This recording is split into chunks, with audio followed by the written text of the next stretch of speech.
Colombia এই নামটা শুনলে কি মনে হয়? পাবলো এস্কোবার, বিপদসংকুল জঙ্গল আর ড্রাগ কার্টেলের গল্প। কিন্তু যদি বলি এই দেশের আসল রূপ লুকিয়ে আছে তার রংধনু নদীতে, আকাশছোঁয়া পাম গাছে আর পৃথিবীর সেরা কফির সৌরভে। ভাবুন তো, একদিকে অ্যামাজন জঙ্গল আর অন্যদিকে ক্যারিবিয়ান সৈকত।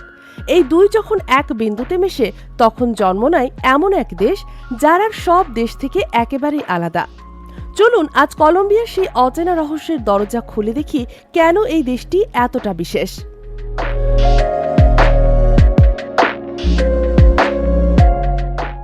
কলম্বিয়ার এই ভিন্নতার পেছনে সবচেয়ে বড় কারণ হলো এর অবিশ্বাস্য প্রকৃতি। এটি দক্ষিণ আমেরিকার একমাত্র দেশ যার একদিকে ক্যারিবীয় সাগর আর অন্যদিকে প্রশান্ত মহাসাগরের উপকূল রয়েছে।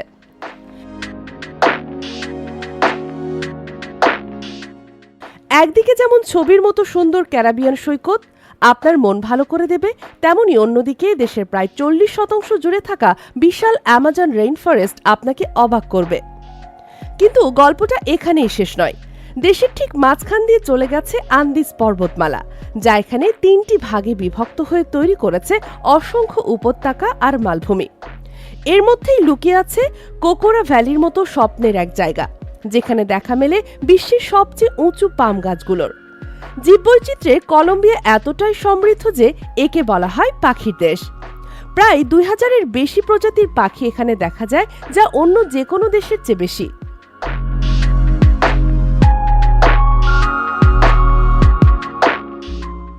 আর কানো ক্রিস্টালিস বা তরল রংধনু নামে পরিচিত সেই বিখ্যাত নদীও এখানে।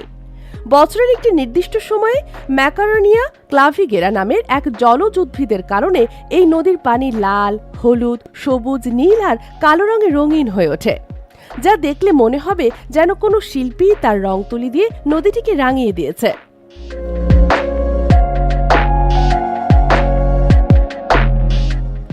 কলম্বিয়ার প্রকৃতি যেমন বৈচিত্র্যময়, এর ইতিহাসও ঠিক ততটাই গভীর আর জটিল। স্প্যানিশরা আসার আগে এখানে মুইস্কা এবং তাইরনের মতো উন্নত আদিবাসী সভ্যতা গড়ে উঠেছিল। সোনার শহর এল ডোরাডোর সেই বিখ্যাত কিংবদন্তির জন্ম কিন্তু এই মুইস্কাদের ঘিরেই।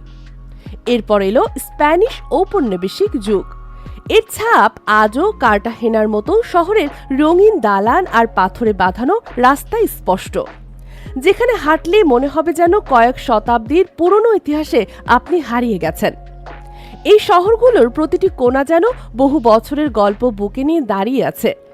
ঔপনিবেশিক স্থাপত্য, আফ্রিকান ঐতিহ্য এবং আদিবাসী সংস্কৃতির এই মিশ্রণই কলম্বিয়ার আত্মাকে তৈরি করেছে, যা এর সঙ্গীত, শিল্প এবং জীবনযাত্রার প্রতিটি ক্ষেত্রে ফুটে ওঠে।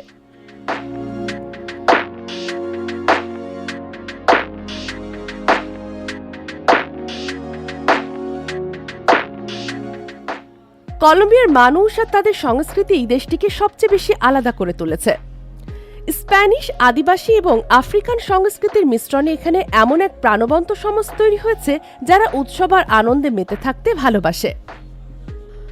বারাঙ্কিয়ার কার্নিভালের সবচেয়ে বড় উদাহরণ, যা জাঁকজমকের দিক থেকে রিও কার্নিভালের পরেই স্থান পেয়েছে বলে অনেকেই মনে করেন।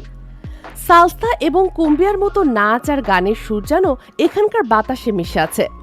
শুধু তাই নয়, কলম্বিয়া তার বিশ্বসেরা কফির জন্য বিখ্যাত। এখানকার কফি খামারগুলোতে গেলে বোঝা যায় কফি শুধু একটি পানীয় নয়, এটি কলম্বিয়ার সংস্কৃতির এক অবিচ্ছেদ্য অংশ। আর এখানকার মানুষের উষ্ণ আতিথেয়তা পর্যটকদের বারবার এখানে ফিরে আসতে বাধ্য করে।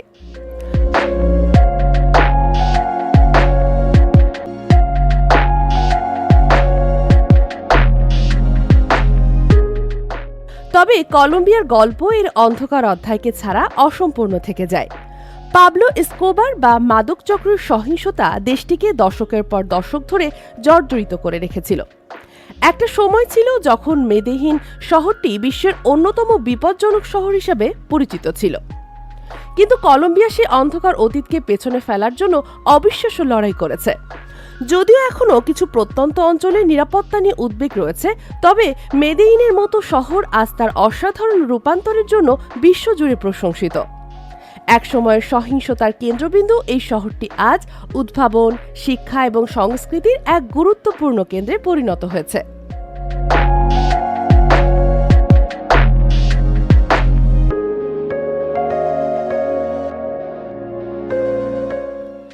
কলম্বিয়ার কোন দিকটা আপনাকে সবচেয়ে বেশি অবাক করলো?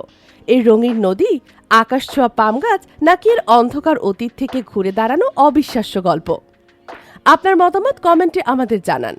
আর এমন আরও অজানা জায়গায় গল্প জানতে আমাদের চ্যানেলটি সাবস্ক্রাইব করতে ভুলবেন না। তাহলে কলম্বিয়া কেন এতটা আলাদা? কারণ এটি বৈপরীত্যের এক নিখুঁত মিশ্রণ। এখানে যেমন আছে অ্যামাজনের গভীর জঙ্গল, তেমনই আছে বরফে ঢাকা পর্বতশৃঙ্গ, যেমন আছে ইতিহাসের রক্তাক্ত অধ্যায়, তেমনই আছে ঘুরে দাঁড়ানোর এক অদম্য ইচ্ছা। প্রকৃতি, ইতিহাস এবং সংস্কৃতির এই অসাধারণ মেলবন্ধনই কলম্বিয়াকে এক রহস্যময় কিন্তু আকর্ষণীয় রূপ দিয়েছে, যা অন্য কোথাও খুঁজে পাওয়া সত্যিই কঠিন। এটি এমন একটি দেশ যা আপনাকে একই সাথে অবাক, মুগ্ধ এবং অনুপ্রাণিত করবে।